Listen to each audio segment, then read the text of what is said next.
Friends, எல்லாருக்கும் வணக்கம். நம்ம சேனலில் ரொம்பவே ஹெல்த்தியான டேஸ்டியான நோவன் கேக்ஸ், ப்ரௌனிஸ் இது எல்லாமே பார்த்துட்டு வந்தோம்.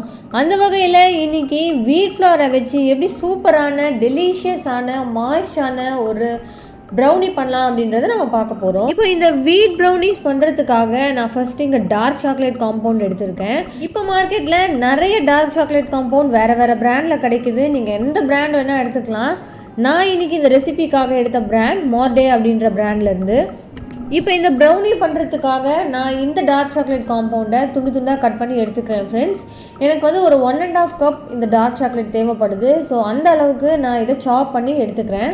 இப்போ கப் மெஷர்மெண்ட்டில் 1.5 கப் வர வரைக்கும் நான் இதை சாப் பண்ணி எடுத்துக்கிட்டேன். இப்போ இந்த சாக்லேட்டை மெல்ட் பண்ணணும் அப்படின்றதுனால நான் இதை வந்து டபுள் பாயிலிங் மெத்தடில் நான் இந்த சாக்லேட்டை மெல்ட் பண்ணுறேன். டபுள் பாயிலிங் மெத்தடுன்றது கீழே ஒரு பாத்திரத்தில் தண்ணியை நல்லா கொதிக்க வச்சு அதுக்கு மேலே ஒரு பாத்திரத்தில் சாக்லேட்டை வச்சு அந்த சூட்லேயே இந்த சாக்லேட்டை மெல்ட் பண்ண வைக்கிறது தான். இப்போ நீங்கள் பார்த்துட்டு இருக்க மாதிரி அந்த தண்ணி கொதிக்க நம்ம உள்ளே போட்டிருக்கிற அந்த சாக்லேட் வந்து மெல்ட் ஆகும். இப்போ பார்த்தீங்கன்னா முதல்ல விட அந்த சாக்லேட் கொஞ்சம் கொஞ்சமாக உருக ஆரம்பிச்சிடுச்சு. இந்த மாதிரி சாக்லேட் ஃபுல்லாக மெல்ட் ஆனதுமே இதை ஆஃப் பண்ணி தனியாக எடுத்து வச்சுக்கலாம். இப்போது இன்னொரு பவுலில் ஒரு 45 கிராம்ஸ் பட்டர் எடுத்துருக்கிறேன் ஃப்ரெண்ட்ஸ். அதாவது 100 கிராம்ஸ்னால் ஒரு பேக்கெட் பட்டர் வரும். அதில் வந்து கிட்டத்தட்ட நான் ஆஃப் த குவான்டிட்டி நான் இங்கே எடுத்திருக்கேன். இந்த பட்டர் ரூம் டெம்பரேச்சரில் இருக்கிறது ரொம்பவே முக்கியம். இப்போது இந்த பட்டர் கூட ஸ்வீட்னஸ் ஆட் பண்ணுறதுக்காக நீங்கள் white sugar, brown sugar, jaggery எது வேணால் ஆட் பண்ணிக்கலாம் ஃப்ரெண்ட்ஸ். நான் இங்கே ப்ரௌன் சுகர் எடுத்திருக்கேன். இப்போ இதை ரெண்டுத்தையுமே நம்ம விஸ்க் வச்சு நல்லா மிக்ஸ் பண்ணி விட்டுக்கலாம். இது நல்லா மிக்ஸ் பண்ணிகிட்டு இருக்க இந்த நேரத்தில் ஒரு 2 டேபிள் ஸ்பூன் அளவுக்கு காஃபி பவுடரை தண்ணியில் மிக்ஸ் பண்ணி அந்த சொல்யூஷனை ஆட் பண்ணிக்கலாம். இப்போ நான் உங்களுக்கு பண்ணி காட்டிகிட்டு இருக்கிறது எக்லெஸ் ஃபார்ம் ஆஃப் ப்ரௌனி அப்படின்றதுனால நான் முட்டைக்கு பதிலாக இங்கே ஹோம்மேட் தஹி சப்ஸ்டியூட் பண்ணிக்கிறேன் ஃப்ரெண்ட்ஸ். அதனால் நான் இங்கே 1/2 கப் ஹோம்மேட் தயிரை இதில் ஆட் பண்ணிக்கிறேன். இது நல்லா மிக்ஸ் பண்ணிவிட்டு நம்ம டபுள் பாயிலிங் மெத்தடில் மெல்ட் பண்ணி வச்சுருந்த அந்த சாக்லேட்டை இதில் நம்ம ஆட் பண்ணிக்கிறோம். இப்போ இது எல்லாத்தையுமே நல்லா மிக்ஸ் பண்ணி விட்டுடலாம் ஃப்ரெண்ட்ஸ். சாக்லேட் கூட நல்லா மிக்ஸ் பண்ண பிறகு பார்த்தீங்கன்னா இந்த மாதிரி ஒரு மிக்சர் கிடைக்கும். இப்போ இதை நம்ம தனியாக எடுத்துகிட்டு போய் வச்சிடலாம். இப்போ ட்ரை இன்க்ரீடியன்ட்ஸ் எல்லாம் நம்ம எப்பவும் போல் சலிச்சு எடுத்துக்கலாம். இதில் நான் 3/4 கப் வீட் ஃப்ளார் எடுத்திருக்கேன் ஃப்ரெண்ட்ஸ், கோதுமை மாவு.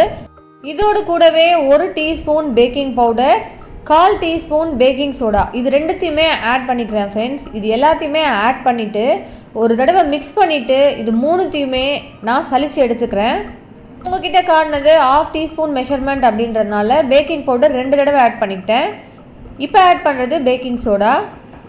இப்போ இது மூணுத்தையுமே நல்லா சலிச்சு எடுத்த பிறகு நம்ம ரெடியாக எடுத்து வச்சுருந்த அந்த வெட் மிக்சரை இதோடு கூட சேர்த்து எல்லாத்தையுமே மிக்ஸ் பண்ண வேண்டியது தான் ஃப்ரெண்ட்ஸ். நீங்கள் பார்த்துட்டு இருக்க மாதிரி அந்த சாக்லேட் மிக்சரை இதோடு கூட சேர்த்துட்டு நட்ஸ் இல்லாமல் இந்த சிலிக்கான் ஸ்பேட்சில் வச்சு நல்லா மிக்ஸ் பண்ணி எடுத்துக்கிறேன். ப்ரௌனினாலே கண்டிப்பாக அதை இன்ட்ரெஸ்டிங்காக மாற்ற நட்ஸ் இல்லைன்னா எப்படி?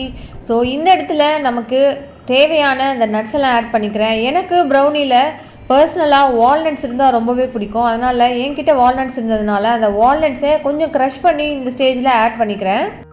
இப்போது இந்த ப்ரௌனி பேட்டர் பக்காவாக ரெடி ஆகிடுச்சு. இப்போ இதை நம்ம பேக்கிங் ட்ரேக்கு ட்ரான்ஸ்ஃபர் பண்ணிட வேண்டியது தான். அதுக்கு முன்னாடி பேக்கிங் ட்ரேயில் ஆயில் நல்லா க்ரீஸ் பண்ணிவிட்டு இந்த மாதிரி பார்ச்மெண்ட் பேப்பர் போட்டுக்கோங்க. இப்போ நம்ம பண்ணி வச்சுருந்த அந்த ப்ரௌனி பேட்டரை இதுக்குள்ளே ஆட் பண்ணிக்கலாம். இந்த பேட்டரை ட்ரான்ஸ்ஃபர் பண்ண பிறகு நான் எப்பவும் சொல்கிற மாதிரி ஒரு தடவை டேப் பண்ணிக்கலாம் ஃப்ரெண்ட்ஸ். இந்த மாதிரி டேப் பண்ணுறதுனால ஏதாவது ஏர் பபிள்ஸ் உள்ளே இருந்ததுன்னா அது பிரேக் ஆகிடும். இன்னமும் கொஞ்சம் இந்த ப்ரௌனி பார்க்குறதுக்கு அப்பிடைசிங்காக மாற்றணும் அப்படின்றதுக்காக மேலே கொஞ்சம் சாக்கோ சிப்ஸ், வால்நட்ஸ் இது எல்லாத்தையுமே மேலே கார்னிஷ் பண்ணிக்கிறேன். இப்போ பார்த்தீங்கன்னா இந்த பேக்கிங் ட்ரே இப்படி தான் இருக்குது நம்ம ட்ரான்ஸ்ஃபர் பண்ண பிறகு. இப்போ இது அப்படியே நம்ம ஸ்டவ்வில் வச்சு பேக் பண்ண வேண்டியது தான். ஸ்டவ்வில் பேக் பண்ணுறதுக்கு முன்னாடி ஒரு 15 மினிட்ஸ்க்கு முன்னாடியே ஒரு பாத்திரத்தில் அதுக்குள்ளே ஒரு ஸ்டாண்டை வச்சுட்டு ப்ரீஹீட் பண்ணிவிடுங்க ஃப்ரெண்ட்ஸ். இது ஒரு 15 மினிட்ஸ் ப்ரீஹீட் ஆனதுமே நம்ம ரெடியாக வச்சுருக்கிற அந்த பேக்கிங் ட்ரேவை இதுக்குள்ளே வச்சிடலாம்.